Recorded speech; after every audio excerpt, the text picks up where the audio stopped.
Hello everyone and welcome to GS fighters. दोस्तों, general science का जो केमिस्ट्री वाला सेक्शन है, यानी कि रसायन विज्ञान वाला जो सेक्शन है, उससे रिलेटेड जो भी महत्वपूर्ण प्रश्न हैं जो अब तक वेरियस एग्जाम्स में पूछे जा चुके हैं, उन सभी का जो कंपाइलेशन है इस वीडियो में हम लेकर आए हैं।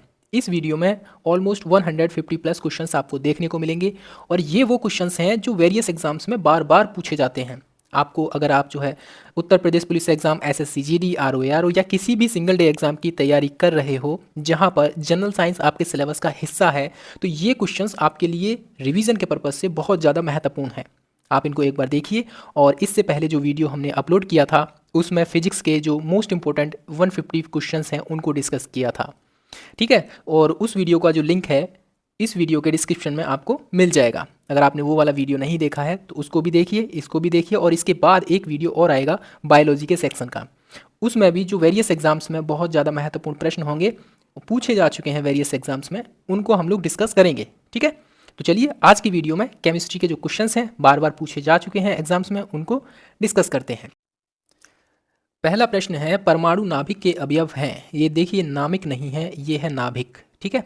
परमाणु नाभिक के अवयव हैं इलेक्ट्रॉन और proton, electron neutron, proton neutron, proton neutron और इलेक्ट्रॉन। देखिए, मान लीजिए ये है परमाणु का नाभिक। इसके अंदर प्रोटॉन होता है, न्यूट्रॉन होता है, बट इलेक्ट्रॉन इसके बाहर जो है गति करते रहते हैं, ठीक है। ध्यान रखना, ये नाभिक की बात हो रही है, तो इसके नाभिक में यानी परमाणु के नाभिक में प्रोटॉन होता है और न्यूट्रॉन होता है, बट इलेक्ट्रॉन्स इसके बाहर होते हैं, नाभिक में नहीं होते, ठीक है। Option number C is the right answer. Next प्रश्न है, कौन सा अणु एटम यानी परमाणु का भाग नहीं है। देखिए, हमने अभी बताया इस तरीके से, मान लीजिए ये परमाणु का कोई नाभिक है यानी केंद्र है, इस केंद्र के अंतर्गत आपको प्रोटॉन मिलेगा, न्यूट्रॉन मिलेगा और इलेक्ट्रॉन इसके बाहर मिलेगा, ठीक है। इलेक्ट्रॉन बाहर गति करते हुए मिल जाएंगे आपको, तो इलेक्ट्रॉन भी होता है बट फोटोन इसका पार्ट नहीं होता। Option number D is the right answer, okay. एक ही प्रकार का परमाणु निम्न में से किसमें मिलता है। एक ही प्रकार का जो परमाणु होता है वो मिलता है प्राकृतिक तत्व में, ना तो खनिज यौगिक में मिलेगा ना ही खनिज मिश्रण में मिलेगा, ठीक है। ऑप्शन नंबर सी एकदम सही है। अगला प्रश्न है, परमाणुवीय नाभिक किसने खोजा था। देखिए, ये नामिक नहीं नाभिक है, ठीक है, ये टाइपिंग मिस्टेक है, आप इसको याद रखेंगे। परमाणुवीय नाभिक किसने खोजा था, ये खोजा था रदरफोर्ड ने, ओके। ध्यान रखेंगे, रदरफोर्ड ने परमाणुवीय नाभिक की खोज की थी। अगला प्रश्न है, एटम में न्यूट्रॉन की खोज किसने की थी। एटम में न्यूट्रॉन की खोज की थी चैडविक ने। ध्यान रखेंगे, न्यूट्रॉन की खोज चैडविक के द्वारा की गई थी। नेक्स्ट क्वेश्चन है, हीलियम के नाभिक में होता है। ऑप्शंस हैं आपके, केवल एक प्रोटॉन, दो प्रोटॉन और दो न्यूट्रॉन, एक प्रोटॉन और दो न्यूट्रॉन। देखिए, कन्फ्यूजन नहीं रखना है, दो ही प्रोटॉन होते हैं और दो ही न्यूट्रॉन होते हैं हीलियम के नाभिक में। ऑप्शन नंबर सी एकदम सही है, ओके जी। चलिए, समस्थानिक होते हैं किसी एक ही तत्व के परमाणु जिनका, देखो सबसे पहले एक होता है समस्थानिक और एक होता है समभारिक। समस्थानिक वे होते हैं जो परमाणु भार जिनका भिन्न होता है लेकिन परमाणु क्रमांक समान हो, उनको हम समस्थानिक कहते हैं, ठीक है। ध्यान रखेंगे, जिनका परमाणु भार भिन्न हो और परमाणु क्रमांक समान हो उनको समस्थानिक कहा जाता है, ओके। किसी परमाणु नाभिक का आइसोटोप वह नाभिक होता है जिसमें, देखिए अब आप ऑप्शंस पढ़िए, न्यूट्रॉन की संख्या वही होती है परंतु प्रोटॉनों की संख्या भिन्न होती है। परमाणु का नाभिक आइसोटोप वह नाभिक होता है, यानी आइसोटोप किसको बोलते हैं ये बताना है आपको। देखिए, मैं डायरेक्ट आंसर बता रहा हूँ, आप लोग कन्फ्यूजन ना हो, ठीक है। ऑप्शन नंबर बी एकदम सही है, जहाँ पर प्रोटॉनों की संख्या तो वही रहती है लेकिन इलेक्ट्रॉन जो न्यूट्रॉन्स होते हैं उनकी संख्या भिन्न होती है, ठीक है। ध्यान रखेंगे, उसको बोलेंगे आइसोटोप, ठीक। प्रोटॉनों की संख्या वही लेकिन न्यूट्रॉनों की संख्या भिन्न होती है, ठीक है। अगला प्रश्न है, रेडियो एक्टिविटी का आविष्कार किया गया था किसके द्वारा। रेडियो एक्टिविटी का जो आविष्कार है वो किया गया था बैकुरल के द्वारा। ऑप्शन नंबर बी एकदम सही है, रेडियो एक्टिविटी बैकुरल के द्वारा आविष्कृत, ओके। 10वां प्रश्न है, भौतिक परिवर्तन का एक उदाहरण है। देखो, एक होता है रासायनिक परिवर्तन और एक होता है भौतिक परिवर्तन। अब आप मुझे इन दोनों में क्या अंतर होता है अगर आपको पता है तो आप उसका जवाब कॉमेंट सेक्शन में दीजिए। और हमारे इस प्रश्न का सही जवाब ऑप्शन नंबर डी है, पानी से चीनी में पानी में चीनी का घुलना। देखो, पानी में जब चीनी घुलती है तो चीनी को फिर से प्राप्त किया जा सकता है, जी हाँ किया जा सकता है। पानी को भाप बनाकर उड़ा दीजिए, तो बचेगा क्या, चीनी चीनी बचेगी। यानी कि ऐसा परिवर्तन जिसमें पदार्थ पुनः प्राप्त किया जा सके उसको भौतिक परिवर्तन कहते हैं।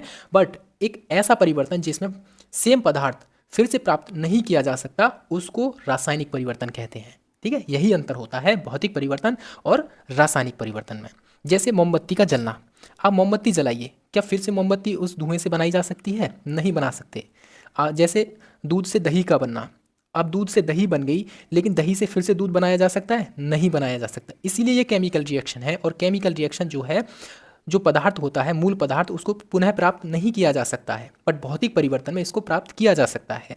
जैसे आपने पानी में चीनी मिलाई, ठीक है, पानी को भाप बना के उड़ा दीजिए, बच्चा क्या, उसमें चीनी मिल जाएगी आपको, ठीक है, फिर से प्राप्त हो जाएगी। ठीक है जी, चलिए अगला प्रश्न है, जल का वाष्प में परिवर्तन कहलाता है।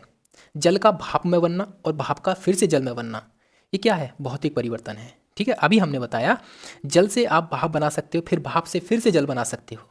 ठीक है, अभी यही तो होता है, जब वर्षा होती है तो नदी नाले और समुद्र तालाबों का पानी जो उड़ उड़ के ऊपर जाता है, ऊपर जाकर संघनित हो जाता है, ठंडा हो जाता है वो। ठीक है, और फिर ठंडा होने के बाद एक समय के बाद वो फिर से गिरने लगता है बारिश के रूप में। तो यही तो चक्र है, जल चक्र। ठीक है, तो ये भौतिक परिवर्तन है, ध्यान रखेंगे। निम्न में से कौन सा रासायनिक परिवर्तन का उदाहरण है? प्रिज्म से गुजरने पर श्वेत प्रकाश का रंग 7 रंगों में विभक्त हो जाता है, ये वाला।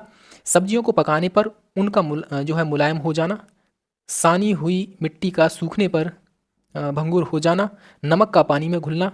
देखिए इस प्रश्न का जो जवाब है ऑप्शन नंबर बी है, यानी सब्जी को पकाने पर उसका मुलायम हो जाना, ये एक रासायनिक परिवर्तन है। ठीक है, ध्यान रखेंगे। और रासायनिक परिवर्तन क्या होता है अभी हमने डिस्कस किया था। पास्चुराइजेशन एक प्रक्रिया है जिसमें क्या होता है, देखो पास्चुराइजेशन में क्या होता है कि जो मिल्क होता है ना, दूध, उसको सुरक्षित रखा जाता है।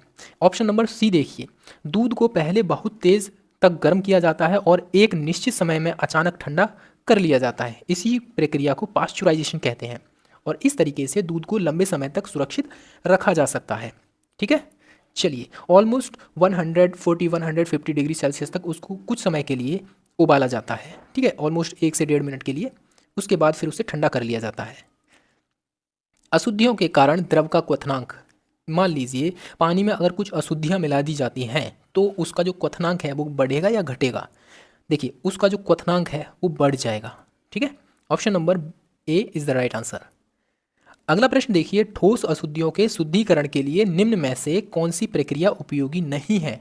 ठोस अशुद्धियों के शुद्धिकरण में कौन सी जो प्रक्रिया है वो उपयोगी नहीं है? देखो ये जो प्रोसेस होता है ऊर्ध्वपातन के द्वारा भी किया जा सकता है, क्रिस्टलीकरण के द्वारा भी किया जा सकता है, बट आसवन विधि के द्वारा नहीं किया जा सकता। ठीक है, ठोस के जो अशुद्धियाँ होती हैं उनको शुद्ध करने के लिए आसवन विधि का यूज नहीं किया जा सकता। ऑप्शन नंबर 1 एकदम सही है। अगला प्रश्न है, क्रोमेटोग्राफी की तकनीकी का प्रयोग होता है किसमें? जो क्रोमेटोग्राफी होती है उस टेक्नोलॉजी का यूज़ हम तब करते हैं जब एक मिश्रण से पदार्थ को हमें जब अलग करना होता है। ठीक है, तो इस प्रक्रिया को क्रोमेटोग्राफी टेक्नोलॉजी कहा जाता है। ऑप्शन नंबर डी एकदम सही है। ठीक है, ठोस कपूर से कपूर वाष्प बनाने की जो प्रक्रिया होती है उसे क्या कहते हैं? कोई ठोस कपूर है, ठीक है, एक सेकेंड, ठोस कपूर है, उसको जला दिया जाता है तो उसमें वाष्प में उसको परिवर्तित करने की जो प्रक्रिया होती है ऊर्ध्वपातन कहते हैं। ठीक है, ऑप्शन नंबर डी एकदम सही है।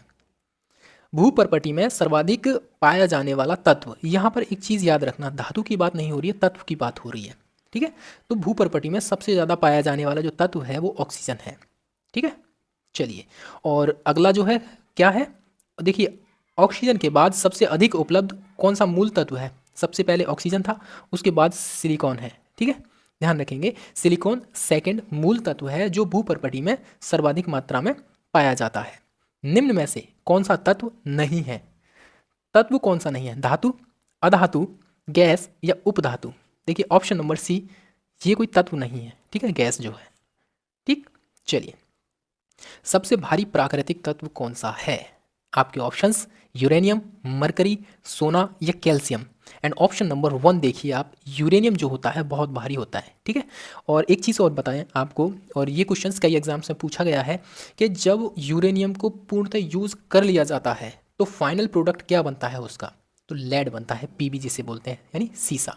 ठीक है, तो ध्यान रखेंगे जब यूरेनियम को पूर्णतः यूज़ कर लिया जाता है, जो परमाणु भट्टी होती है, तो वहाँ पर इसका जो है अंतिम पदार्थ जो बनता है वो सीसा बनता है। ठीक है, और सबसे भारी तत्व ऑप्शंस के हिसाब से यूरेनियम ही है। ओके, अगला प्रश्न देखिए, मोती की रासायनिक संरचना कैसी होती है? कैल्शियम कार्बोनेट की होती है क्या, या calcium carbonate, magnesium carbonate, calcium chloride, calcium sulphate? देखिए, मोती की जो रासायनिक संरचना होती है, यानी जो मोती बनता है, वो कैल्शियम कार्बोनेट से बनता है। ठीक है, ऑप्शन नंबर 1 एकदम सही है। निम्न में से किस तत्व को मिट्टी के तेल में सुरक्षित रखा जाता है? देखो, मिट्टी के तेल में सुरक्षित रखा जाता है सोडियम को। क्यों? अगर इसको बाहर रखेंगे, बाहर मतलब जो खुला जो है इन्वायरमेंट है उसमें रखेंगे, तो ये आग पकड़ लेगा ऑक्सीजन के साथ मिलके। ठीक है, तो इसीलिए उसको मिट्टी के तेल में, यानी कि सोडियम, मिट्टी के तेल में रखा जाता है सोडियम को। ऑप्शन नंबर 1 सही है। निम्न में से, निम्नलिखित धातुओं में से कौन स्वतंत्र अवस्था में पाई जाती है? ऐसी कौन सी धातु है जो स्वतंत्र अवस्था में पाई जाती है? एल्यूमिनियम, सोना, क्रोमियम या जस्ता? देखो, ये सारी चीज़ें जो हैं ये स्वतंत्र अवस्था में नहीं पाई जाती, बट सोना जो होता है वो स्वतंत्र अवस्था में पाया जाता है। जैसे अपने यहाँ देखेंगे आप, कोलार की खानें हैं कर्नाटक में, वहाँ पर सोना जो होता है वो स्वतंत्र अवस्था में पाया जाता है। ठीक है, और बाकी की ये चीज़ें मिश्रण करके बनाई जाती हैं। हीरे की खनिजीय बनावट कैसी होती है? देखो, हीरा क्या होता है, ये कार्बन का अपर रूप होता है हीरा। ठीक है, तो इसकी खनिजीय बनावट जो होती है वो कार्बन। ठीक है, ऑप्शन नंबर 1 एकदम सही है। नेक्स्ट क्वेश्चन है, शुद्ध सोना कितने कैरेट का होता है? देखिए, जो शुद्ध सोना होता है, 100% जो गोल्ड मिलेगा आपको, वो 24 कैरेट का मिलेगा। ठीक है, ध्यान रखेंगे, 24 कैरेट का सोना जो होता है वो प्योर गोल्ड होता है। अगला प्रश्न है, निम्न में से किस पदार्थ में कैल्शियम विद्यमान है? किस चीज़ में होता है कैल्शियम विद्यमान? चीनी मिट्टी में, कोरंडम में, जिप्सम में या टैल्क में? ऑप्शन नंबर देखिए सी वाला, जिप्सम जो होता है ना, उसमें कैल्शियम होता है। Option number C is the right answer. ठीक है, चूना पत्थर का रासायनिक नाम क्या है? जो चूना पत्थर होता है उसका जो रासायनिक नाम होता है क्या होता है? Sodium sulphide? बिल्कुल नहीं। Sodium chloride? ये भी नहीं। Magnesium chloride? ये भी नहीं। और calcium carbonate? Yes, option number 1 एकदम सही है। जो चूना पत्थर होता है उसका जो रासायनिक नाम होता है कैल्शियम कार्बोनेट होता है। याद रखना, बहुत ही ज़्यादा महत्वपूर्ण प्रश्न है। ठीक है, प्लास्टर ऑफ पेरिस रासायनिक रूप से है क्या है? यानी कि इसका जो रासायनिक नाम है, जिसको हम कहते हैं पीओपी, प्लास्टर ऑफ पेरिस, जिसको पीओपी बोला जाता है, और ये यूज़ होता है जब मनुष्य की हड्डियाँ टूट जाती हैं तो उस पर प्लास्टर करने के लिए आपने अक्सर देखा होगा वाइट कलर का जो लेप लगाया जाता है, जो बहुत ज़्यादा हार्ड होता है, उसी का यूज़ किया जाता है प्लास्टर ऑफ पेरिस का। अब इसका रासायनिक रूप क्या है या रासायनिक नाम क्या है? इसको बोलते हैं कैल्शियम सल्फेट। ठीक है, ऑप्शन नंबर 1 एकदम सही है, कैल्शियम सल्फेट होता है। ओके, अगला प्रश्न है, निम्न में से कौन ऊष्मा का सर्वाधिक उत्तम चालक है? यानी कि ऊष्मा को सबसे ज़्यादा कौन जो है फ्लो कर सकता है? जल है, पारा है, बेंजीन है या चमड़ा है? देखिए, चमड़ा तो नहीं होना चाहिए। ठीक है, नहीं होगा।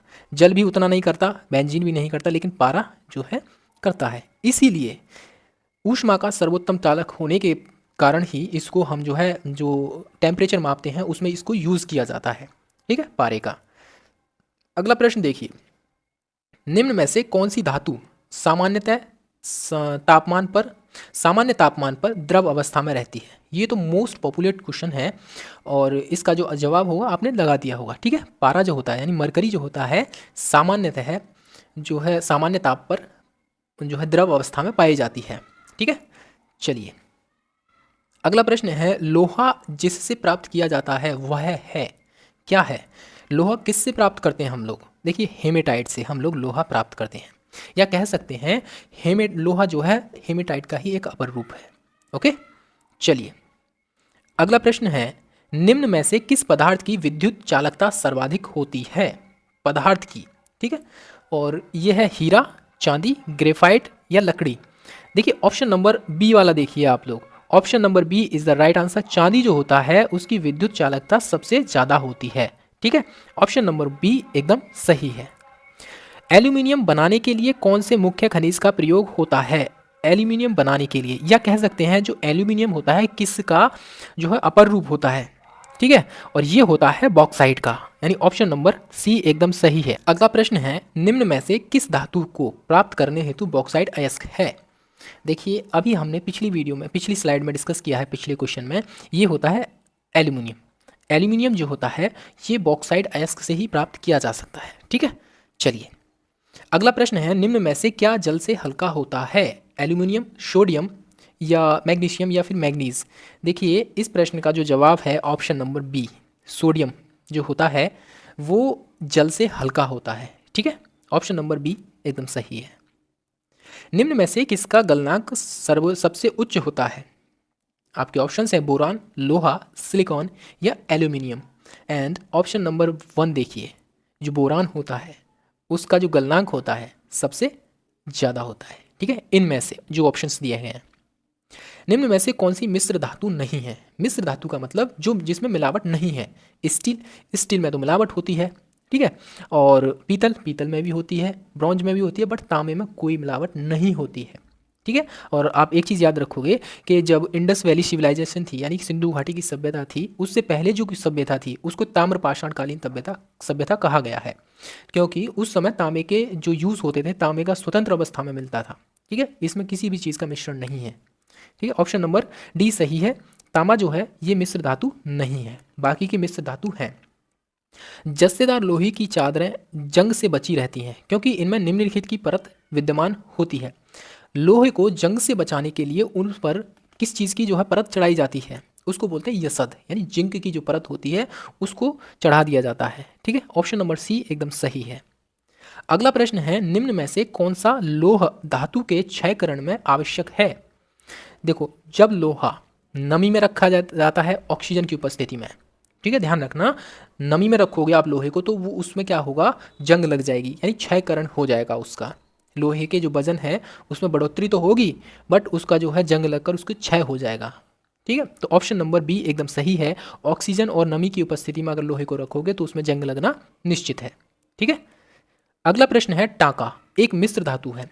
आपने जब इलेक्ट्रिशियन की दुकान पर गए होंगे तो वहाँ पर जो टांका लगाता है, ठीक है, सोल्डर जिसे कहते हैं, उससे टांका लगाता है वो इलेक्ट्रिशियन, तो उसमें किसका यूज़ किया जाता है? अब देखेंगे आप, टिन और शीशे का। यस, ऑप्शन नंबर जो 1 है ये सही है, जिसमें टिन और शीशा, शीशा ऑलमोस्ट इसमें 60 से 70% होता है और टिन होता है ऑलमोस्ट 30 से 40%।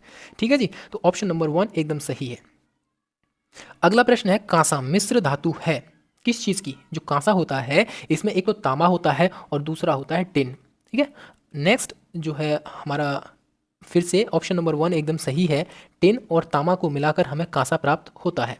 ठीक है, जर्मन सिल्वर में चांदी का प्रतिशत होता है। देखिए नाम तो सिल्वर है बट इसमें सिल्वर बिल्कुल भी नहीं होता, 0% इसमें सिल्वर होता है। ठीक है, चलिए, निम्न में से कौन सा जोड़ा तांबे के मिश्र धातुओं का है? जो तांबे की जो मिश्र धातुएं हैं इनमें से कौन सा है? आप देखोगे ऑप्शन नंबर सी वाला, देखिए पीतल जो होता है उसमें तांबा यूज होता है, कांसे में भी तांबा यूज होता है। ठीक है, जस्ते के साथ में। ठीक है, तो तांबा जो है इन दोनों में ही यूज होता है। अगला प्रश्न है, पीतल निम्न की मिश्र धातु है। पीतल किस किस की मिश्र धातु है? आप देखोगे तांबा और लोहा, जस्ता और लोहा, तांबा और जस्ता। यस, ऑप्शन नंबर सी एकदम सही है। तांबा और जस्ता को मिलाकर एक सर्टेन रेशियो में मिलाएंगे तो पीतल प्राप्त हो जाएगा। ठीक है, ऑप्शन नंबर सी। निम्नलिखित की उपस्थिति के कारण पीतल का रंग हवा में फीका पड़ जाता है। आपने अक्सर देखा होगा पीतल को अगर हवा में या नमी में रखोगे तो हल्की सी जो है उस पर जो है फीका पड़ जाएगा उसका कलर। क्यों? ऑक्सीजन के कारण, हाइड्रोजन सल्फाइड के कारण, CO2 यानी कार्बन डाइऑक्साइड के कारण या नाइट्रोजन के कारण। ऑप्शन नंबर बी देखिए आप, हाइड्रोजन सल्फाइड के कारण ही उसका जो रंग है पीतल का वो फीका पड़ जाता है अगर उसको हवा में रखा जाएगा तो। ठीक है, स्टील की कठोरता प्रदान करने के लिए बढ़ाई जाती है। जो स्टील होती है, स्टील सबसे ज़्यादा तन्य धातु होती है। तन्य मतलब जो तनने वाली होती है, लेकिन इसको कठोर बनाने के लिए इसमें हम लोग मिलाते हैं क्रोमियम को, है जी नहीं, कार्बन की मात्रा को मिलाया जाता है। ऑप्शन नंबर 1 एकदम सही है। ठीक है, क्रोमियम मिलाया जाता है उसकी जो चमक है उसको बढ़ाने के लिए। ठीक है, कठोरता प्रदान करने के लिए उसमें कार्बन की मात्रा मिलाई जाती है। जंग रहित लोहा बनाने में प्रयुक्त होने वाली महत्वपूर्ण धातु है। जंग रहित लोहा बनाने के लिए जो यूज होता है उसमें क्रोमियम यूज होता है। ठीक है, अभी हमने डिस्कस किया कि लोहे उसमें जो है लोहे में अगर आप क्रोमियम मिला दोगे तो जो है स्टील बन जाएगा, और स्टील बनेगा कैसा, जो चमकदार होता है जिस पर जंग नहीं लगती है। ठीक है, आपने घर के बर्तन देखे हुए होंगे जो स्टील के होते हैं उनमें जंग नहीं लगती, तो क्रोमियम के कारण ही होता है ये सब। ठीक है, चलिए, स्टेनलेस स्टील बनाने के लिए लोहे में क्या मिलाया जाता है? अभी हमने डिस्कस किया स्टेनलेस स्टील बनाने के लिए उसमें हम लोग मिलाते हैं, एक तो क्रोमियम मिलाते हैं उसको चमक प्रदान करने के लिए, और एक होता है निकेल। ठीक है, ऑप्शन नंबर डी एकदम सही है। जंग लगने पर लोहे का भार क्या होता है? अगर आपने नोटिस किया होगा तो मैंने अभी 3-4 क्वेश्चन पहले ही बताया कि जंग लगने पर लोहे का जो भार होता है, वजन उसका बढ़ जाता है, लेकिन लोहे का जो प्योरिटी होती है उसमें क्षरण होता है, यानी कमी आती है। ठीक है, निम्न में से कौन केवल कार्बन से बना हुआ है? केवल कार्बन से कौन सा बना हुआ है? Graphene. Yes, option number C is the right answer. Graphene जो होता है केवल कार्बन से बना हुआ होता है। ओके, अगला प्रश्न है पेंसिल का लेड किस चीज़ का बना होता है? आपने जो पेंसिल यूज़ की होंगी तो उसमें जो बीच वाला हिस्सा होता है काला काला कार्बन जो होता है वो ग्रेफाइट का बना होता है। ऑप्शन नंबर ए एकदम सही है। ठीक है, चलिए, निम्न में से किस में कार्बन नहीं है? हीरे में, ग्रेफाइट में, कोयला में या बालू में? देखो, हीरा कार्बन का अपर रूप होता है, ग्रेफाइट भी है और कोयला भी है, इन में ही तीनों में ही कार्बन होता है, बट जो बालू होती है, जो बालू रेत होता है उसमें कार्बन नहीं होता है। ठीक है, अगला प्रश्न देखिए, कोयले के निम्नलिखित प्रकारों में से किस एक में शेष प्रकारों की अपेक्षा अधिक प्रतिशत कार्बन अंश होता है? आपको सिर्फ इतना बताना है किसमें कार्बन की मात्रा अधिक होती है, बिटुमिनस कोयला में, लिग्नाइट में, पीट में या एंथ्रासाइट में? एंड ऑप्शन नंबर डी एकदम सही है, जो उच्च कोटि का कोयला होता है वो एंथ्रासाइट होता है। ठीक है, एंथ्रासाइट प्रकार का जो कोयला होता है उसमें कार्बन की मात्रा अधिक होती है। ओके, निम्न में से कौन सा पदार्थ सर्वाधिक मजबूत होता है? आपके ऑप्शंस देखिए आप, सबसे ज़्यादा मजबूत सिल्वर, पीतल, स्टील या Graafian? And option number D देखिए आप, ऑप्शन नंबर डी जो है ग्रेफिन सबसे ज़्यादा मजबूत होता है। ठीक है, चलिए, निम्न में से किसे शुष्क बर्फ कहते हैं? ड्राई आइस किसे कहते हैं? आपके ऑप्शंस देख लीजिए आप, मैं सही पर टिक करने जा रहा हूँ। ऑप्शन नंबर सी देखिए, ठोस CO2 जो होता है वो शुष्क बर्फ ही होती है। ओके, चलिए, रासायनिक रूप में सूखी बर्फ है। देखिए, सूखी बर्फ अभी हमने डिस्कस किया, जो ठोस होती है CO2 यानी कार्बन डाइऑक्साइड गैस जो होती है, ठोस हो तो वो CO2 होती है। ठीक है, सूखी बर्फ के रूप में दिखाई देती है हमें। ओके, अगला प्रश्न है, हाइड्रोजन को जलाने से क्या बनेगा? हाइड्रोजन को अगर जलाया जाता है तो ऑक्सीजन, राख, मिट्टी या पानी? जब हम हाइड्रोजन को जलाएंगे भाई साहब तो हमें पानी प्राप्त होगा।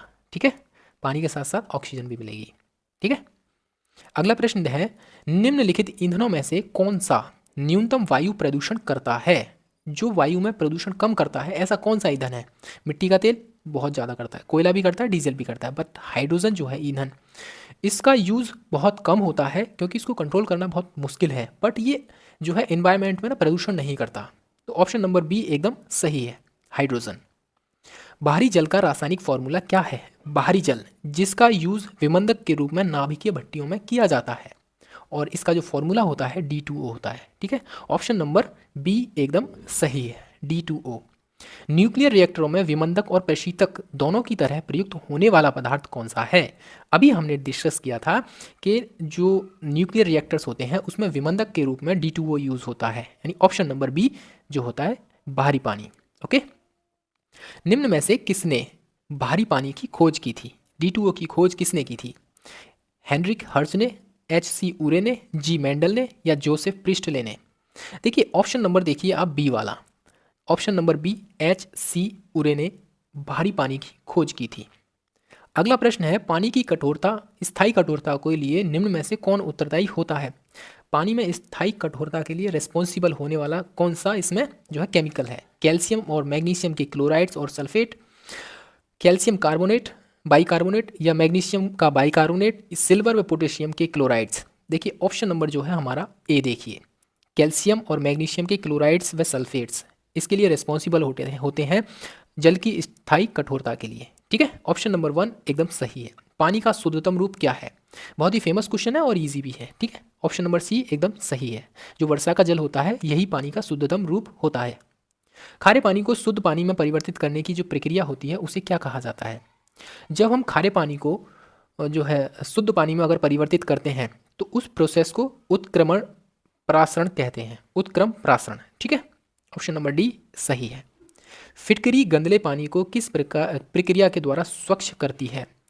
अगर गंदा पानी है उसमें हम फिटकरी का घोल या फिटकरी डाल देते हैं तो उसमें जो प्रोसेस होती है उसको साफ कर देती है गंदे पानी को। ये प्रोसेस क्या कहलाता है? इस प्रोसेस को कहते हैं स्कंदन। ठीक है, ऑप्शन नंबर सी एकदम सही है। ठीक है जी। अगला प्रश्न देखिए, वनस्पति तेल से वनस्पति घी बनाने में प्रयुक्त होने वाली गैस कौन सी है? आपके ऑप्शंस हैं हाइड्रोजन, ऑक्सीजन, नाइट्रोजन या carbon dioxide. And option number 1 देखिए, इसमें हम लोग यूज करते हैं हाइड्रोजन को। ठीक है, वनस्पति घी से वनस्पति तेल से जो वनस्पति घी बनता है जिसको डालडा कहा जाता है, उसमें हम हाइड्रोजन गैस का यूज करते हैं। ठीक, कौन सी गैस नोबेल गैस कहलाती है?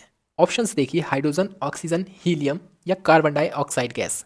And option number C, helium जो होती है, हीलियम सबसे हल्की गैस भी होती है, इसको नोबेल गैस भी कहते हैं। ठीक है, चलिए अगला प्रश्न है, निम्नलिखित में से किस गैस की प्रतिशत मात्रा आयतन के हिसाब से बतानी है वायुमंडल में सबसे कम है? देखिए, ऑक्सीजन की, जी नहीं, ऑक्सीजन तो 21 पॉइंट कुछ है। ठीक है, और नाइट्रोजन की मात्रा बहुत ज़्यादा है, CO2 की मात्रा बहुत कम है। बहुत कम मतलब 0.03%। ठीक है, ये CO2 की मात्रा है एनवायरनमेंट में। Okay, and option number B यही हमारा सही भी है। ओके, चलिए अगला प्रश्न है, वायुमंडलीय वायु में नाइट्रोजन लगभग कितने प्रतिशत होता है? देखिए, ऑलमोस्ट 78% होता है। ठीक है, ऑप्शन नंबर डी एकदम सही है, ऑलमोस्ट 78% होता है। ऑक्सीजन कितना होता है? 21 पॉइंट कुछ होता है। ठीक है, चलिए अगला प्रश्न है, गोताखोरों के सांस लेने संबंधी क्रिया में उपयोग की जाने वाली गैसें हैं? जब जो गोताखोर होते हैं, जब समुद्र में, नदी में या किसी चीज़ में, पानी में जब नीचे जाते हैं तो उनके लिए सांस लेने के लिए जो ऑक्सीजन सिलेंडर बनाए जाते हैं, तो उसमें किस किस गैस का यूज़ किया जाता है? आप देखोगे ऑप्शन नंबर बी वाला, देखिए आप, ऑप्शन नंबर बी जो है ऑक्सीजन और हीलियम, इन दोनों का ही उसमें मिश्रण होता है। ठीक है, अगला प्रश्न है, जल में आसानी से घुलनशील है? कार्बन, नाइट्रोजन, अमोनिया या iodine? And option number C, ammonia जो होता है आसानी से जल में घुलनशील है। ठीक है, चलिए निम्न में से कौन सा हास्य गैस यानी जो लाफिंग गैस के नाम से जानी जाती है वो कौन सी है? लाफिंग गैस बोलते हैं नाइट्रस ऑक्साइड को। Okay, option number 1, nitrous oxide जो होती है वो लाफिंग गैस कहलाती है। और लाफिंग गैस जो होती है वो मोस्टली जो देखेंगे आप जो धान के खेत होते हैं वहाँ से रिलीज होती है। ठीक है, निम्न में से किसे हंसने वाली गैस कहा जाता है? अभी हमने पिछले क्वेश्चन में ही देखा कि नाइट्रस ऑक्साइड को लाफिंग गैस यानी हंसने वाली गैस कहा जाता है। ठीक है, अगला प्रश्न है, निम्न में से किस एक को स्ट्रेंजर गैस भी कहते हैं? Stranger gas. And option number देखिए आप सी वाला, जीनोन जो होती है ये स्ट्रेंजर गैस होती है। ओके, चलिए एक सेकेंड। अगला प्रश्न है, नाइट्रोजन युक्ति से होता है? नाइट्रोजन युक्ति से क्या होता है? वायुमंडलीय नाइट्रोजन की मात्रा में वृद्धि होती है, स्थल मंडलीय नाइट्रोजन की मात्रा में वृद्धि होती है, स्थल मंडलीय एवं वायुमंडलीय नाइट्रोजन की मात्रा में अप्रभावित, या फिर नाइट्रीकारक बैक्टीरिया का विनाश होता है? देखिए आप देखेंगे ऑप्शन नंबर सी वाला, स्थल मंडलीय वायुमंडलीय नाइट्रोजन की जो मात्रा अप्रभावित होती है, रहती है। ठीक है, ध्यान रखेंगे इस चीज़ को, नाइट्रोजन जो है मुक्ति से। अगला प्रश्न देखिए, वायुमंडल जो वायुयान के टायर होते हैं उसमें भरने के लिए कौन सी गैस का यूज़ किया जाता है? जो वायुयान के टायर्स होते हैं, आप बोलोगे हीलियम सबसे हल्की गैस है तो हीलियम का यूज़ करेंगे, बट अभी प्रेजेंट में देखेंगे तो ऑप्शन नंबर जो है हमारा बी, ऑप्शन नंबर बी यानी नाइट्रोजन का यूज़ किया जाता है। क्यों? क्योंकि जो है गैस, ये जो है नाइट्रोजन आग नहीं पकड़ती है। आप जब देखोगे जब हवाई जहाज लैंड करता है तो उस समय उसका जो घर्षण होता है उससे चिंगारी निकल सकती है और वो गैस आग पकड़ सकती है, और कोई गैस अगर हम भरते हैं तब, बट नाइट्रोजन आग नहीं पकड़ती है। ठीक है, और हल्की भी होती है, बट हीलियम ज़्यादा हल्की होती है। ओके, कीट भक्षी पौधे जिस मृदा में उगते हैं उसमें कमी रहती है? कीट भक्षी पौधे, देखो जो कीट भक्षी पौधे होते हैं ऐसी मिट्टी में उगते हैं जहाँ पर नाइट्रोजन की कमी होती है, और उसी नाइट्रोजन की कमी को पूरा करने के लिए ये कीटों को खाते हैं ऐसे पौधे। और जैसे घटपर्णी एक पौधा होता है, घटपर्णी, उसको जो है कीटों को खाने की आदत होती है, क्योंकि वो अपनी नाइट्रोजन की जो पूर्ति है वो कीड़े खा खा कर जो है कंप्लीट करता है। ठीक है, निम्न में से कौन सा जैविक नाइट्रोजन निर्धारण से संबंधित है? लाल शैवाल, भूरा शैवाल, हरा शैवाल, नीला हरा शैवाल। एंड ऑप्शन नंबर डी एकदम सही है, नीला हरा शैवाल जो है ये नाइट्रोजन निर्धारण से संबंधित है। अगला प्रश्न देखिए आप, सामान्यतः गुब्बारे में कौन सी गैस भरी जाती है? हाइड्रोजन, ऑक्सीजन, कार्बन डाइऑक्साइड या फिर हीलियम? गुब्बारे में सबसे हल्की गैस भरी जाती है, जैसे कौन सी है इसमें से? हीलियम। ठीक है, ऑप्शन नंबर डी एकदम सही है। वायु से भी हल्की होती है हीलियम, इसीलिए गुब्बारे जो है ऊपर उड़ते हैं। अश्रु गैस है, अश्रु गैस यानी कि जो जैसे दंगे फसाद हो जाते हैं कहीं पर तो आंसू गैस छोड़ दी जाती है वहाँ पर, तो कौन सी है अश्रु गैस? आप देखोगे जो अश्रु गैस होती है ऑप्शन नंबर 1 अमोनिया जो होती है, आंखों में लगने पर ये जो है मिर्ची सी लगती है इससे, और जिसकी वजह से आंखों से आंसू निकल जाते हैं, इसी को अश्रु गैस कहते हैं। सामान्य ताप पर निम्नलिखित में से कौन सा तत्व द्रव के रूप में पाया जाता है? सामान्य ताप पर जो होता है हमारा ब्रोमीन। ठीक है, ऑप्शन नंबर बी एकदम सही है, ब्रोमीन जो होता है सामान्य ताप पर द्रव अवस्था में पाया जाने वाला तत्व है। ध्यान रखना ये तत्व की बात हो रही है, और अगर सामान्य ताप पर धातु की बात हो तो कौन सा है? पारा। ठीक है, पारा जो है सामान्य ताप पर द्रव अवस्था में पाया जाता है, ये एक ऐसी धातु है, और तत्व ब्रोमीन हो गया। ठीक है, अगला प्रश्न है, ट्यूबलाइट में निम्न दाब पर कौन सी गैस भरी जाती है? ट्यूबलाइट जो होती हैं उसमें निम्न जो टेम्परेचर जो है प्रेशर होता है उसमें कौन सी गैस भरी जाएगी? आप देखोगे जो ऑप्शन नंबर जो है हमारा नियोन और पारद गैस जो होती हैं, यानी ऑप्शन नंबर बी सही है एकदम, ये ट्यूबलाइट में भरे जाने वाली गैसें हैं। ओके, पीएच एक मूल्यांक दर्शाता है किस चीज़ का? पीएच का मतलब होता है पावर ऑफ हाइड्रोजन, और ये होता है किसी घोल के अम्लीय या क्षारीय होने का मूल्यांक। ठीक है, किसी घोल का कितना क्षारीय है और कितना जो है अम्लीय है, इस चीज़ को दर्शाता है पीएच। और नॉर्मल जो होता है, उदासीन जो होता है, 7 वैल्यू होती है, 7 पीएच होता है किसी भी चीज़ की। ठीक है, ना तो वो चीज़ क्षारीय होगी और ना ही वो जो है अम्लीय होगी। ठीक है, जिसकी वैल्यू 7 पीएच होती है। क्वेश्चन नंबर 85, रासायनिक उद्योग में कौन सा तेजाब यानी कि कौन सा ऐसा एसिड है जो मूल रासायनिक माना जाता है? आपके ऑप्शंस हैं H2CO3, HNO3, H2SO4 या फिर HCl। And option number C एकदम सही है, सल्फ्यूरिक एसिड जो होता है वो मूल रासायनिक माना जाता है। ठीक है, ध्यान रखेंगे। 86 क्वेश्चन है, चूने का पानी किसके द्वारा दूधिया हो जाता है?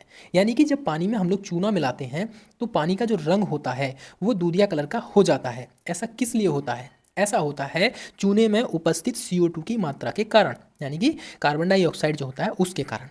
ठीक है, तो ऑप्शन नंबर बी एकदम सही है।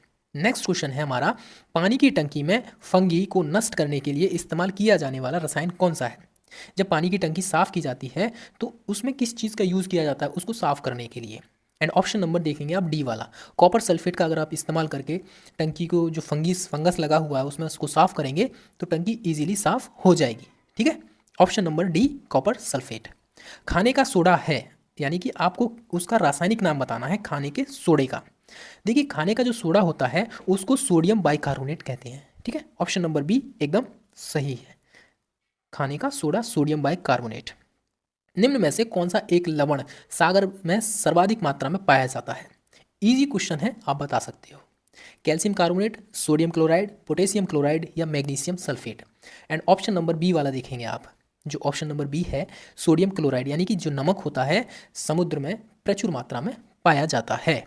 ठीक है, खाने का नमक यानी NaCl किससे बनता है? बहुत ही मोस्ट इंपॉर्टेंट क्वेश्चन है। जब मजबूत अम्ल को मजबूत क्षार के साथ हम मिश्रण करेंगे तब जाके हमें खाने का नमक प्राप्त होगा। ऑप्शन नंबर बी सही है। ठीक है, अगला प्रश्न है ब्लीचिंग पाउडर में, और ध्यान रखिए ये वाला जो क्वेश्चन है ना, जो खाने का नमक जो होता है बनता है मजबूत अम्ल और मजबूत क्षार से, ये UPP 2018 में पूछ लिया गया है ये प्रश्न। ठीक है, चलिए ब्लीचिंग पाउडर में कौन सा रासायनिक यौगिक होता है? ब्लीचिंग पाउडर जो होता है उसमें कौन सा रासायनिक यौगिक होता है? उसमें होता है कैल्शियम ऑक्सीक्लोराइड। ठीक है, ऑप्शन नंबर बी एकदम सही है, ब्लीचिंग पाउडर कैल्शियम ऑक्सीक्लोराइड। अगला प्रश्न है फोटोग्राफी में उपयोग तत्व है, फोटोग्राफी में कौन सा तत्व यूज किया जाता है? Silver nitrate, silver bromide, sulphuric acid या फिर citric acid? Option number B silver bromide एकदम सही है। ठीक है, इसका यूज फोटोग्राफी में यूज किया जाता है। निम्न में से कौन सा सबसे अधिक श्यान है? श्यान का मतलब होता है गाढ़ा। सबसे ज़्यादा गाढ़ा कौन सा होता है? अल्कोहल जो शराब होती है वो? जी नहीं। पानी? पानी भी नहीं। गैसोलीन? ये भी नहीं। बट शहद जो होगा वो गाढ़ा होता है, ठीक है, इन सभी की अपेक्षा। मस्टर्ड गैस का उपयोग किया जाता है ईंधन गैस के रूप में, रासायनिक युद्ध में, सरसों के तेल के स्रोत के रूप में, या निर्गंधीकरण के रूप में। देखिए ऑप्शन नंबर बी देखिए आप। फर्स्ट वर्ल्ड वॉर में रासायनिक युद्ध के रूप में मस्टर्ड गैस का यूज किया गया था, ठीक है। ऑप्शन नंबर बी एकदम सही है। अगला प्रश्न है, सिगरेट लाइटर में निम्नलिखित में से कौन सी गैस भरी जाती है? देखिए ये जो प्रश्न है ना, ये बेसिक का मतलब जो रोजमर्रा की दिनचर्या होती है उससे रिलेटेड प्रश्न है, और इसी प्रकार के जो प्रश्न है वो पूछे भी जाते हैं, ठीक है। वो आपसे ज़्यादा डेप्थ में क्वेश्चंस नहीं पूछेगा, जो रोज़मर्रा की ज़िंदगी में होते हैं, जैसे खाने का सोडा, उसका रासायनिक नाम बताइए, ठीक है, ये पूछ लेगा आपसे। या फिर सिगरेट लाइटर होता है, उसमें कौन सी गैस यूज़ की जाती है, ये पूछ लेगा। गोबर गैस में कौन सी मुख्यतः गैस होती है, ये पूछ लेगा। इस तरह के प्रश्न पूछे जाते हैं, ठीक है। आपको कोई वैज्ञानिक नहीं बनना है, बट सिंपल प्रश्न पूछे जाते हैं। आप अगर इन प्रश्नों की जो है प्रैक्टिस कर लेते हैं एक दो बार, तो डेफिनेटली आप जो है एग्जाम हॉल में साइंस को लेकर, कम से कम साइंस को लेकर तो आप कंफर्ट फील करोगे, ठीक है। इससे पहले जो हमने वीडियो अपलोड की है वो फिजिक्स से रिलेटेड थी, और अब ये केमिस्ट्री की है, और इसके बाद जो वीडियो आएगी वो बायोलॉजी के सेक्शन की होगी। यानी कि तीनों साइंस जो है आपको मिल जाएंगे 3 वीडियो में, ठीक है। ऑलमोस्ट 1-1.25 घंटे का एक वीडियो आपको लेक्चर मिल जाएगा, तो 3 से 3.5 घंटे में पूरी साइंस खत्म, और ऑलमोस्ट 5 से 7 क्वेश्चन जो है आपको साइंस से देखने को मिल जाएंगे। मिनिमम 4 क्वेश्चन आपको देखने को मिलेंगे साइंस से, ठीक है। और अगर आप इन क्वेश्चन की प्रैक्टिस करके जाते हो तो डेफिनेटली आप जो है एक कंफर्ट जोन में रहोगे, ठीक है। तो सिगरेट लाइटर जो होता है उसमें हम लोग यूज़ करते हैं ब्यूटेन गैस को। ऑप्शन नंबर 1 एकदम सही है, ओके। भोपाल गैस त्रासदी निम्नलिखित में से किसके रिसाव के कारण हुई थी? जो भोपाल गैस त्रासदी हुई थी 1984 में हुई थी, ठीक है, ध्यान रखेंगे 1984 में हुई थी भोपाल गैस जो त्रासदी। इसमें क्या हुआ था कि मिथाइल आइसोसाइनेट जो गैस होती है वो रिलीज़ हो गई थी, और ये दिसंबर की जो सर्दियाँ होती हैं उसमें हुआ था ये सब, ठीक है। चलिए, मीथेन गैस उत्पादन करने वाला क्षेत्र है, जो मीथेन गैस होती है वो कहाँ से उत्पादित होती है? गेहूं के खेत से, धान के खेत से, कपास के खेत, या मूंगफली का खेत से? देखिए ऑप्शन नंबर देखेंगे आप बी वाला, जो धान का खेत होता है यहाँ पर मीथेन गैस का उत्सर्जन ज़्यादा होता है, और यहाँ पर नाइट्रस ऑक्साइड गैस भी होती है जिसको हम लाफिंग गैस भी कहते हैं, ठीक है। तो ऑप्शन नंबर बी एकदम सही है। हरे फलों को कृत्रिम रूप से पकाने के लिए कैल्शियम कार्बाइड का यूज़ किया जाता है, क्योंकि यह उत्पन्न करता है, क्यों, क्या उत्पन्न करता है? देखिए ये उत्पन्न करता है एसिटिलीन और एथिलीन दोनों का, ठीक है। ऑप्शन नंबर सी एकदम सही है। ये प्रश्न इस तरीके से भी आ सकता है कि निम्नलिखित में से कौन सी ऐसी गैस है जो कृत्रिम रूप से फलों को पकाने में प्रयोग की जाती है? ऑप्शन नंबर आपका एसिटिलीन और एथिलीन दोनों ही सही है, ठीक है। चलिए, वेल्डिंग में प्रयोग होने वाली गैसें हैं, जो वेल्डिंग होती है उसमें यूज़ किया कौन सी गैस यूज़ की जाती है? आपके ऑप्शंस देखिए आप, मैं सीधा आंसर पर टिक कर रहा हूँ, ठीक है। इसमें ऑक्सीजन का यूज़ किया जाता है और एसिटिलीन गैस दोनों का ही इसमें यूज़ किया जाता है, ठीक है। चलिए, निम्न में से किस को वुड स्प्रिट भी कहा जाता है? ये जो प्रश्न है ना, ये एसएससी के, रेलवे के, और देखिए आप सीएपीएफ जो यूपीएससी कंडक्ट कराता है ना, उसमें भी ये प्रश्न एक बार पूछ लिया गया है। वुड स्प्रिट किसे कहते हैं? इसको बोलते हैं मैथिल अल्कोहल को, ठीक है। ऑप्शन नंबर 1 एकदम सही है। जौ के अंकुरित बीजों के किण्वन से बने शराब को क्या कहते हैं? जो जौ से जो शराब बनती है उसको क्या कहा जाता है? बियर, वाइन, वोडका, या फिर रम?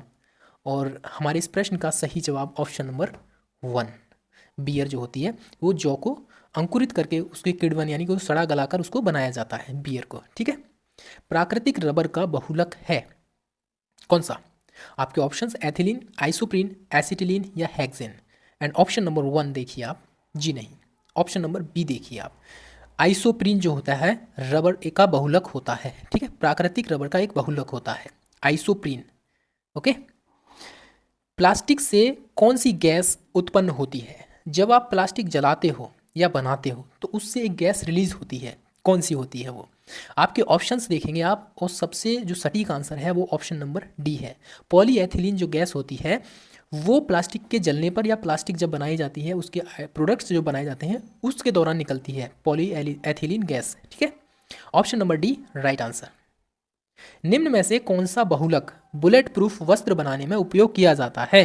देखिए, bullet proof jacket, bullet proof कपड़े, बुलेट प्रूफ जो वस्त्र हैं या फिर कोई और आइटम बनाना है हमें, तो उसमें हम लोग यूज़ करते हैं पॉली एमाइड का। ठीक है, बुलेट प्रूफ जैकेट या बुलेट प्रूफ कोई भी बुलेट प्रूफ चीज़ बनानी है हमें, तो उसमें पॉली एमाइड का यूज़ किया जाएगा। ठीक है, अगला प्रश्न है, निम्न में से कौन सा कृत्रिम पदार्थ नहीं है? कृत्रिम पदार्थ नहीं है। आपके options fibroin, Lexan, neoprene, Teflon. And fibroin जो होता है ये कोई कृत्रिम पदार्थ नहीं है, ये बनाया जाता है। ठीक है, कृत्रिम रूप से नहीं पाया जाता ये। अगला प्रश्न है, किस द्रव के एकत्रित होने पर मांसपेशियां थकान का अनुभव करने लगती हैं? बहुत ही ज़्यादा महत्वपूर्ण प्रश्न है। ऐसा कौन सा द्रव है जब वो इकट्ठा हो जाए तो मांसपेशियों में थकान उत्पन्न हो जाती है? ऑप्शन नंबर ए देखिए, लैक्टिक एसिड। जब इंसान काम करता है तो उसकी बॉडी जो है लैक्टिक एसिड जो होता है रिलीज करती है, और एक मात्रा जब ऐसी आती है जब उसको लैक्टिक एसिड जो है इकट्ठा हो जाता है तो उसकी जो मांसपेशियां हैं वो थकान का अनुभव करने लगती हैं। ठीक है, तो लैक्टिक एसिड के कारण ही व्यक्ति जो है थकान अनुभव करता है। नींबू खट्टा किस कारण से होता है? आपके ऑप्शंस हैं हाइड्रोक्लोरिक अम्ल के कारण, एसिड के कारण, टार्टरिक एसिड के कारण या साइट्रिक एसिड के कारण। एंड ऑप्शन नंबर देखेंगे डी वाला, नींबू जो खट्टा होता है वो साइट्रिक एसिड के कारण होता है। ठीक है, अगला प्रश्न देखिए, प्रश्न है सूची 1 को सूची 2 से सुमेलित करना है। एक तरफ सूची 1 दे रखी है ये, ठीक है, इधर, और दूसरी तरफ सूची 2। अचार जो होता है उसमें कौन सा एसिड होता है? देखिए, मैं आपको सही प्रश्न का जवाब दे रहा हूँ। ठीक है, अचार जो होता है उसमें मैलिक एसिड होता है। दूध किसके कारण खट्टा होता है? लैक्टिक एसिड के कारण होता है।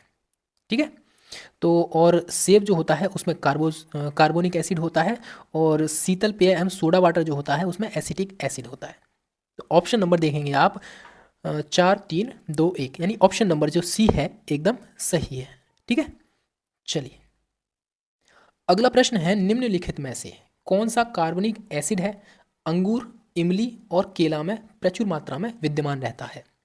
आपके ऑप्शंस आपके सामने हैं और मैं सही ऑप्शन पर टिक करने जा रहा हूँ। क्वेश्चन नंबर 108 का ऑप्शन नंबर जो डी है एकदम सही है। टार्टरिक एसिड जो है वो प्रचुर मात्रा में अंगूर में मिलता है, इमली में मिलता है, केले में भी विद्यमान रहता है। अगला प्रश्न है, निम्नलिखित अम्लों में से किसको बेकिंग पाउडर के निर्माण में यूज किया जाता है? बेकिंग पाउडर के निर्माण में oxalic acid, lactic acid, tartaric acid या benzoic acid. And option number C एकदम सही है, जो टार्टरिक एसिड होता है उसको बेकिंग पाउडर बनाने में यूज किया जाता है। सिरका निम्न में से किस एक का जलीय घोल है? सिरका ऑक्सैलिक एसिड का, साइट्रिक, हाइड्रोक्लोरिक या फिर एसिटिक एसिड का। एंड ऑप्शन नंबर डी एकदम सही है, जो एसिटिक एसिड होता है उसी से बनता है सिरका। ठीक है, इसका एक जलीय घोल होता है। ओके, सिरका का रासायनिक नाम क्या होता है? आपके options acetic acid, butyric acid, formic acid या tartaric acid. And option number 1 देखिए, एसिटिक एसिड जो होता है इसका सिरका ही बोला जाता है इसको। ठीक है, तो सिरके का रासायनिक नाम एसिटिक एसिड होता है। ओके, खानों में अधिकतम विस्फोट निम्न में से किसके मिलने से होते हैं? खान जो माइंस होती हैं जहाँ पर खनन प्रक्रिया चलती रहती है, वहाँ पर जो विस्फोट होता है वो किस प्रोसेस के कारण होता है? उसमें होता है मीथेन। जब मीथेन जो है ऑक्सीजन की उपस्थिति में आएगी तो ये विस्फोटक जो है ज्वलनशील हो जाती है फिर। ठीक है, तो ध्यान रखेंगे मीथेन के कारण ही जो खान होती हैं, जहाँ पर जो कोयला खान हुई या फिर कोई वैसी खान हुई किसी भी तरह की, तो वहाँ पर आग लग जाती है अक्सर। ठीक है, मीथेन के कारण। अगला प्रश्न है, निम्न में से कौन एक विस्फोटक नहीं है? निम्न में से कौन सा एक विस्फोटक नहीं है? नाइट्रो क्लोरोफॉर्म, टीएनजी, टीएनटी या potassium chloride. And option number 1 एकदम सही है। नाइट्रो क्लोरोफॉर्म जो होता है ये कोई विस्फोटक नहीं होता, जबकि ट्राइनाइट्रोग्लिसरीन, ट्राइनाइट्रोटोलिन ये जो होते हैं और पोटेशियम क्लोरेट ये विस्फोटक पदार्थ होते हैं। ठीक है, निम्नलिखित में से किस विस्फोटक का नाम नोबेल तेल है? आपके ऑप्शंस टीएनजी, टीएनपी, टीएनए या टीएनटी। नोबेल गैस किसको बोला जाता है? नोबेल गैस बोलते हैं हम लोग ऑप्शन नंबर 1 को, टीएनजी यानी ट्राई नाइट्रोग्लिसरीन। ठीक है, ऑप्शन नंबर 1 सही है। चलिए अगला प्रश्न है, आरडीएक्स आविष्कृत हुआ था किसके द्वारा, आरडीएक्स का आविष्कार किसके द्वारा किया गया था? अल्फ्रेड नोबेल के द्वारा, सॉडी के द्वारा, बर्जीलियस के द्वारा या हैनिंग के द्वारा? देखो आरडीएक्स की जो खोज की थी वो हैनिंग ने की थी, ठीक है, बट इसका यूज़ अल्फ्रेड नोबेल के द्वारा किया गया था पहली बार। ओके, ऑप्शन नंबर डी एकदम सही है। आरडीएक्स की जो खोज है वो हैनिंग के द्वारा की गई थी। निम्नलिखित में से कौन सा एक आरडीएक्स का अन्य नाम भी है? आरडीएक्स को और किस नाम से जाना जाता है? साइएनोहाइड्रिन, डेक्स्ट्रॉन, साइक्लोहेक्सेन या साइक्लोनाइट? और आपका जो सही ऑप्शन है ऑप्शन नंबर डी वाला, साइक्लोनाइट। इसको हम आरडीएक्स भी कहते हैं या आरडीएक्स को साइक्लोनाइट भी कहते हैं। निम्न में से किसका उपयोग विस्फोटक के उत्पादन में किया जाता है? विस्फोटक के उत्पादन में ग्लिसरॉल का, मेथनॉल का, यूरिया का या ऑक्जेलिक एसिड का? ऑप्शन नंबर 1 एकदम सही है। ग्लिसरॉल का यूज़ हम लोग जो है विस्फोटक के उत्पादन में भी करते हैं, बॉम्ब वगैरह बनाने में। ओके, निम्नलिखित में से कौन प्राकृतिक ईंधन है? प्राकृतिक ईंधन कोल गैस है, टार है, कोक है या फिर पेट्रोलियम है? आप देखोगे जो पेट्रोलियम जो होता है ये नेचुरल ईंधन होता है। क्यों? क्योंकि इसको बनाया नहीं जाता, ये ऑलरेडी नेचर से प्राप्त होता है। ज़मीन में जो जो समुद्र होता है उसमें ज़मीन में कुएं खोदे जाते हैं बहुत गहराई में जाकर, और जो लाखों सालों पहले जीवाश्म दबकर, जीव जंतु पेड़ पौधे दबकर जो मर गए थे, वहाँ पर जो उनका जो जो होता है स्टोरेज एरिया होता है, वहाँ पर इसका पता लगाया जाता है, वहाँ से पेट्रोलियम हमें प्राप्त होता है। तो ये प्राकृतिक ईंधन होता है, ठीक है, पेट्रोलियम। निम्नलिखित जीवाश्म ईंधनों में से कौन स्वच्छतम ईंधन है? ऐसा कौन सा स्वच्छ ईंधन है आपको? कोयला है, पेट्रोल है, प्राकृतिक गैस है या फिर डीजल है? एंड ऑप्शन नंबर सी देखेंगे आप, प्राकृतिक गैस जो होती है ये स्वच्छतम ईंधन होता है। ओके, ऑप्शन नंबर सी एकदम सही है। निम्नलिखित में से कौन जीवाश्म ईंधन है? एल्कोहल, ईथर, वाटर गैस या फिर प्राकृतिक गैस? जो जीवाश्म ईंधन होता है अभी हमने डिस्कस किया था कि ऑप्शन नंबर डी देखेंगे आप तो ये एकदम सही आंसर मिल जाएगा। प्राकृतिक गैस जो होती है वो जीवाश्म ईंधन होता है। लाखों साल पहले, हजारों लाखों करोड़ों साल पहले जो जीव जंतु पृथ्वी के नीचे दब चुके थे या किसी भी तरीके से भूस्खलन के कारण या किसी और तरीके से दबकर मर चुके हैं, और उनकी जो सड़ने गलने के बाद जो गैसेज और जो लिक्विड बना है वही तो प्राकृतिक है, जिसको हम कुएं खोद के निकाला जाता है। ठीक है, चलिए अगला प्रश्न देखेंगे, कौन प्राकृतिक गैस का मुख्य घटक है? आपके ऑप्शंस हैं मीथेन, ईथेन, प्रोपेन या बेंजोइन। अभी हमने डिस्कस किया था कि जो माइंस होती हैं, जो खाने होती हैं, उसमें अक्सर विस्फोट हो जाता है। क्यों? मीथेन के कारण। ठीक है, तो ये प्राकृतिक गैस का मुख्य घटक है। ठीक है, गोबर गैस में भी मीथेन ज़्यादा होती है, धान के खेत में से भी रिलीज होती है मीथेन गैस, ये भी याद रखेंगे। पेट्रोल की गुणवत्ता को व्यक्त किया जाता है सीटेन संख्या में, ऑक्टेन संख्या में, ब्यूटेन संख्या में या रेनॉल्ड संख्या में? देखिए, जो पेट्रोल की गुणवत्ता होती है, जो क्वालिटी होती है, उसको ऑक्टेन नंबर्स में उसको हम लोग जो है यूज़ करते हैं। ऑक्टेन संख्या के द्वारा उसकी गुणवत्ता की पहचान करते हैं कि पेट्रोल कितना शुद्ध है, कितना अशुद्ध है। ठीक है, कितनी उसमें मिलावट है, ऑक्टेन नंबर्स के द्वारा। बायोगैस में मुख्यतः होता है, बायोगैस जो होती है, बायोगैस यानी कि गोबर की जो गैस होती है, उसमें क्या होता है? अब आपको पता चल गया होगा कि गोबर गैस में एक तो CO2 होता है और मुख्य रूप में पाया जाता है मीथेन। ठीक है, तो CO2 और मीथेन बायोगैस के मुख्य घटक हैं। ओके, गोबर गैस में मुख्यतः क्या होता है? अभी हमने डिस्कस किया, मीथेन होता है। ठीक है, ऑप्शन नंबर 1। अगला प्रश्न है, लिक्विड पेट्रोलियम गैस यानी LPG के मुख्य अवयव हैं। जो LPG सिलेंडर होते हैं वो जो गैस होती है वो किस किस का मिश्रण होती है? आपके ऑप्शंस देखिए आप, मैं सीधा आंसर बता रहा हूँ। उसमें ईथेन होता है, प्रोपेन होता है और ब्यूटेन भी होता है, यानी ethane, propane, butane LPG gas का जो मिश्रण होता है। ठीक है, चलिए CNG है, CNG का फुल फॉर्म बतानी है आपको, इसको बोलते हैं option number 1 compressed natural gas. Okay, अगला प्रश्न है, निम्न पदार्थों में से कौन सा पदार्थ खाने की वस्तुओं के परिरक्षण में प्रयोग किया जाता है? निम्न पदार्थों में से कौन सा पदार्थ है जो खाने की वस्तुओं को सुरक्षित रखने में उसका यूज किया जाता है? ऑप्शन नंबर सी देखेंगे आप, सोडियम बेंजोएट है इसका सही जवाब। ठीक है, अगला प्रश्न है, आलू के चिप्स प्लास्टिक के थैलों में संकुलित किए जाते हैं। आपको बताना है जो प्लास्टिक की जो चिप्स वगैरह होते हैं, जो है पॉलीथीन होती है, वो अक्सर फूली रहती है, तो उसमें कौन सी गैस भरी जाती है? और हमारे इस प्रश्न का सही जवाब ऑप्शन नंबर 1 है, इसमें नाइट्रोजन गैस भरी जाती है। और ये जो प्रश्न है ना, SSC के कई एग्जाम में पूछ लिया गया है और पूछा गया है CAPF के एग्जाम में। ठीक है, ये भी याद रखना, यानी कि इंपॉर्टेंट प्रश्न है। ठीक है, आलू के जो चिप्स होते हैं, जो प्लास्टिक की थैलियाँ होती हैं, उसमें नाइट्रोजन गैस भरी जाती है जो चिप्स हैं उनको सुरक्षित रखने के लिए। ठीक है, चलिए अगला प्रश्न है, शहद का प्रमुख घटक है, शहद जो है इसका प्रमुख घटक क्या होता है? ग्लूकोज, सुक्रोज, माल्टोज या फ्रक्टोज? देखिए शहद होता है मीठा, और सबसे ज़्यादा मीठा जो होता है फ्रक्टोज होता है। फ्रक्टोज की जितनी भी चीज़ें होती हैं वो बहुत ज़्यादा मीठी होती हैं।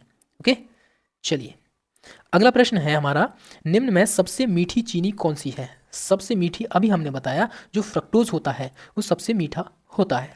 ठीक है, अगला प्रश्न है, निम्नलिखित यौगिकों में कौन सा एक शांतिकारक औषधि के रूप में प्रयुक्त होता है?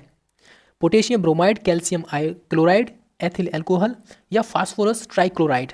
एंड ऑप्शन नंबर देखेंगे आप, ऑप्शन नंबर 1 पोटेशियम क्लोराइड जो ब्रोमाइड जो होता है वो शांतिकारक औषधि के रूप में यूज़ किया जाता है। अक्सर इसको जो है एनेस्थेसिया के यूज़ में भी जो प्रयोग किया जाता है जब बेहोश किया जाता है तो। ठीक है, जब पेशेंट को बेहोश किया जाता है तो। दूध उदाहरण है, बहुत ही फेमस क्वेश्चन है, आपको पता होगा। दूध एक इमल्सन है, यानी पायस का एक एग्जाम्पल है। इसमें से कौन कोलाइड नहीं है? फिर से वही प्रश्न है कि कोलाइड नहीं है शहद। ठीक है, ऑप्शन नंबर डी एकदम सही है। शहद जो होता है वो कोलाइड नहीं होता, दूध होता है, खून भी होता है, आइसक्रीम भी होता है, बट शहद कोलाइडी विलियन नहीं होता। खुले में कुछ देर रखा हुआ दूध खट्टा हो जाता है, क्यों? बहुत ही फेमस क्वेश्चन है, कई बार आ चुका है और हम पहले भी एक दो प्रश्न में इसको डिस्कस कर चुके हैं। दूध जो होता है अगर कुछ समय के लिए यूं ही रख दिया जाए तो वो खट्टा हो जाता है लैक्टिक एसिड के कारण। ठीक है, और दूध से दही बनने की जो प्रोसेस रहती है उसमें भी लैक्टिक एसिड का ही यूज़ होता है। ठीक है, निम्न में से कौन सा अम्ल यानी एसिड जो है दूध से दही बनाने के लिए यूज़ किया जाता है? ठीक है, वही हो गया जो लैक्टिक एसिड होता है। ठीक है, चलिए निम्न में से कौन सा पदार्थ साबुन बनाने में प्रयोग होता है? वनस्पति तेल, मोबिल तेल, किरोसिन तेल या फिर कटिंग तेल? एंड ऑप्शन नंबर देखेंगे आप 1 वनस्पति तेल जो है साबुन बनाने में यूज़ किया जाता है। गेहूं की खेती के लिए कौन से उर्वरक का प्रयोग करेंगे आप? जो गेहूं की खेती होती है उसमें किस चीज़ का ज़्यादा यूज़ होता है? आप देखोगे ऑप्शन नंबर 1 जो है नाइट्रोजन। गेहूं में हम नाइट्रोजन बहुत ज़्यादा यानी यूरिया वगैरह हम बहुत ज़्यादा यूज़ करते हैं। ठीक है, अगला प्रश्न है, यूरिया है, यूरिया क्या है? एक नाइट्रोजन युक्त कार्बनिक यौगिक। यस, ऑप्शन नंबर 1 पहला ही सही है। ये अकार्बनिक नहीं होता, ना ही एक पादप हार्मोन है और ना ही ये ऊर्जा शोषी पदार्थ है। तो ऑप्शन नंबर 1 है, नाइट्रोजन युक्त एक कार्बनिक यौगिक होता है यूरिया। ठीक है, जो केमिकल लेबोरेटरी होती है उसमें सबसे पहला पदार्थ बनने वाला यही है। ठीक है, दानेदार यूरिया। जिस रूप में पौधे नाइट्रोजन प्राप्त करते हैं वह है, देखो अब आप बोलोगे कि इन्वायरमेंट में ऑलमोस्ट 78% नाइट्रोजन है, तो डायरेक्ट क्यों नहीं लेते हैं? डायरेक्ट नहीं ले पाते हैं पेड़ पौधे, इसको जो पेड़ पौधे होते हैं वो नाइट्रेट के रूप में ग्रहण करते हैं।